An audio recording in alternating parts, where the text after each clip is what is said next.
Hai, Assalamualaikum warahmatullahi wabarakatuh. Di sini saya akan menjelaskan tentang hakikat dan fungsi bahasa.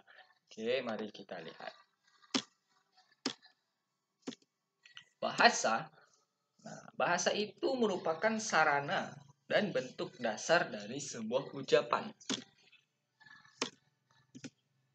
Sarana itu apa? Karena manusia itu merupakan makhluk sosial. Jadi eksistensi dari manusia itu harus diakui. Maka bahasa itu merupakan sarana untuk mewujudkannya. Sebagai bentuk dasar maksudnya apa? Berbeda dengan makhluk yang lain. Ya, contoh, manusia memiliki bahasanya sendiri. Sedangkan kucing memiliki bahasanya sendiri. Itu yang membedakan antara manusia dengan kucing. Kucing meong-meong, manusia berbicara seperti ini. Ya, berbicara dengan logat ataupun bahasa-bahasa lainnya. Selanjutnya, bahasa menurut Keraf tahun 1986 dia mengartikan bahwa bahasa itu ada dua unsur. Yang pertama bunyi, yang kedua makna. Nah, apa itu bunyi? Bunyi itu getaran yang bersifat fisik. Nah, ini ada terjadi pengulangan, mohon maaf. Yang bersifat fisik yang merangsang alat pendengaran kita. Jadi ada getaran. Contoh nah, itu kan getaran ya, bersifat fisik, merangsang, kita mendengarnya. Nah, itu namanya bunyi. Selanjutnya ada makna. Apa itu makna? Isi yang terkandung di dalam arus bunyi yang menyebabkan reaksi. Nah, contoh apa itu bunyinya ya? Bunyi, contoh. Tolong ambilkan pulpen itu. Nah, itu kan kita dengar. Apa katanya? Tolong ambilkan pulpen itu. Maka maknanya apa? Maknanya kita disuruh untuk mengambilkan pulpen. Sehingga timbullah reaksi. Apa? Kita bergerak mengambil pulpen. Nah, itulah sifat dari bahasa. Selanjutnya. Nah, bahasa itu semua ujaran yang dihasilkan oleh alat ucap manusia. Nah, itu adalah bahasa.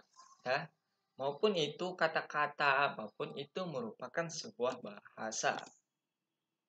Selanjutnya sifat-sifat bahasa. Sifat bahasa yang pertama ada sistematik, yang kedua mana suka, yang ketiga ada ujar, yang keempat ada manusiawi, dan yang kelima komunikatif. Nah, kita lihat satu-satu ya. Apa itu sistematik? Artinya bahasa memiliki pola dan kaidah yang harus ditaati agar dapat dipahami oleh pemakainya dan diatur oleh sistem. Nah, kita ada namanya sistem ya, sekarang nama PUEBI, Pedoman Umum Ejaan Bahasa Indonesia. Nah, bahasa itu memiliki pola kaidah ya sesuai dengan EYD, sesuai dengan PUEBI. Ya, bahasa baku. Ya, jadi terkadang dalam kehidupan sehari-hari kita banyak tidak menggunakan bahasa baku. Contoh, ada istilah, woi pulpen aku macet nih. Nah, padahal kata-kata macet itu digunakan untuk jalan raya. Tapi kita menggunakannya untuk pulpen. Pulpen macet. Tidak mungkin pulpen berbaris rapat-rapat macet tidak bisa jalan. Kan mustahil. Jadi ada kesalahan di situ. Nah, itu contoh satu kesalahannya. Dan masih banyak lagi. Yang selanjutnya, mana suka. Apa itu mana suka? Nah, unsur-unsur bahasa dipilih secara acak tanpa sadar. Nah, contoh ketika kita bergabung dalam sebuah tongkrongan antar teman-teman kita. Dan kita ya terserah saja suka hati kita tiba-tiba kita mengucapkan kata-kata ya. Contoh, "Woi, nggak pesan minum." Nah, itu kan dipilih secara acak karena apa? Di dalam memori otak kita telah tersimpan kosakata. Kosakata itu bersumber dari apa yang kita baca dan apa yang kita dengar dulunya. Maka hal itu akan terucap secara tak sadar. Itu yang disebut dengan mana suka. Ujar. Nah, apa sih itu ujar? Nah, bentuk dasar bahasa adalah ujaran. Ujaran tahu kan pengucapan. Karena media bahasa yang terpenting adalah bunyi. Ya, bunyi untuk merangsang indera seseorang dan menangkap apa itu maknanya. Seperti yang dikatakan Keraf tadi. Gak ketinggalan ini panahnya. Selanjutnya, manusiawi. Nah, apakah itu manusiawi? Manusiawi itu bahasa berfungsi jika manusia yang memanfaatkannya. Ya, jadi kalau hanya sebuah mesin, mungkin itu jarang. Tapi kalau manusia dengan gerak tubuhnya, dengan nadanya, mungkin kita akan merasakan manfaat dari apa yang dikatakannya. Yang selanjutnya komunikatif. Nah, apa itu komunikatif?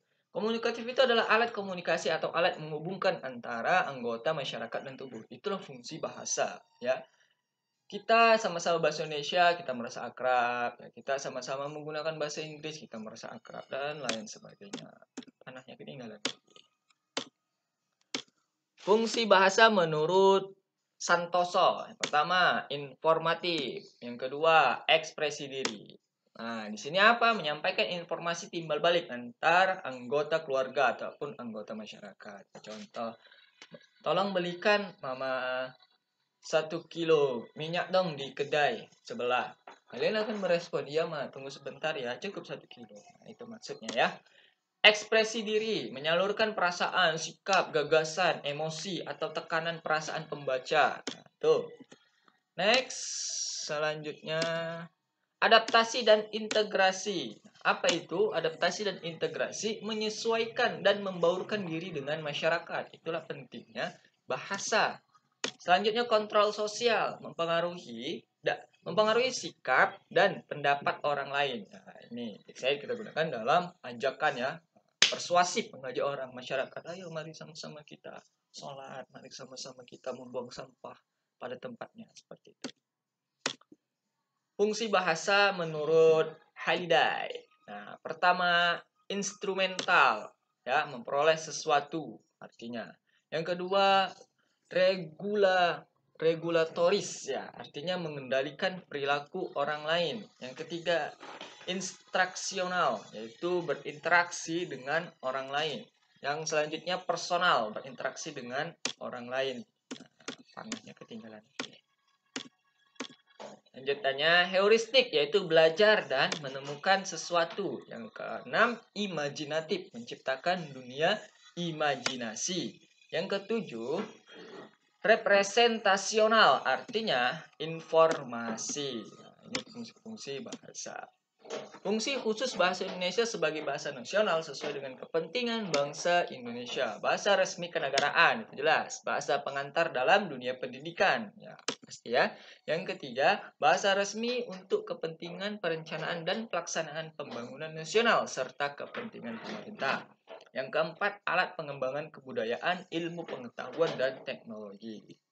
Bahasa Indonesia perlu dibakukan dan distandarkan. Kalau tidak, maka kita tidak akan jelas mana bahasa baku dan mana yang bahasa tidak baku. Nah, tahun 1972 ada namanya disebut dengan EYD. Tahun 1975 Pedoman Umum Ejaan Bahasa Indonesia yang disempurnakan. Dan pedoman istilah tahun 1988 Kamus Besar Bahasa Indonesia diterbitkan. Tahun 1988 Tata Bahasa Baku Bahasa Indonesia juga dimunculkan. Ini usaha untuk membakukannya. Selanjutnya yang terbaru 2015 ada PUEB, Pedoman Umum Ejaan Bahasa Indonesia aja.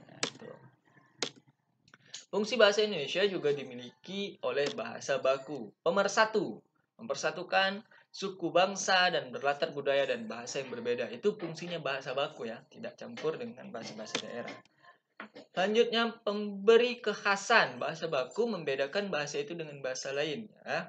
Contoh, coba nak, tolong kau kacau lah dulu biar nggak pecah santannya. Nah, kacau itu dalam artian bukan kacau itu kan berantakan, kacau. Coba bacaannya, tolong kau adukkan nak, tak biar tidak pecah santan. Yang benar adalah aduk. Ini menjadi kekhasan, bukan kacau ya. Apa yang kacau? Penambahan kewibawaan. Penggunaan bahasa baku akan menambah kewibawaan atau prestise seseorang ya. Jadi dia ini adalah orang yang terstruktur, itu bisa terlihat dari bahasanya. Kerangka acuan. Bahasa baku merupakan kerangka acuan pemakaian bahasa. Jadi, itu pentingnya dari bahasa baku ya. Selanjutnya hatur nuhun. Terima kasih.